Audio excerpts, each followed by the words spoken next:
But another job, and this one was by myself. I made my rounds of the toilets myself. But the milk run, there was the driver, and then we had the guy that handled the bottles, and then another woman, another young girl actually, and me. And our job was to distribute the bottle of prepared milk. This is formula milk, for the newborn babies. But most of those mothers in those days, 1942, were Issei, young Issei women, not so many in Issei. So, of course, the Issei women spoke Japanese. So when we come up to a certain block and women would be lined up to get their bottles, I'd say, "Danchu na desu ka?" in Japanese. To me, that says, "What is your name?"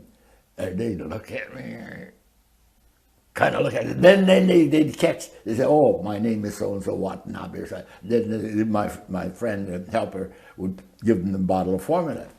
And then after we left to go to the next block, the young lady that I was working with, she said, "What did you ask that woman?"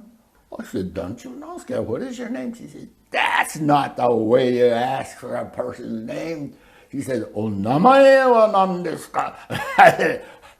Until that day, I never knew that I was not speaking, because my mother was an educated woman. She's a junior college graduate and a teacher, and she spoke Okayama Ben at home with my father, who'd never gone to college, but I'm sure he knew standard, tenin Japanese. Tenin means respectable, fine Japanese, but in Hood River, there were so many people from Okayama that I think we all spoke dialect unknowingly, because of things like, lots of things like what you call a rice paddle, shamoji, right? We call it a shakushi, and things like that. All kinds of little terms that only Okayama Ben people understood.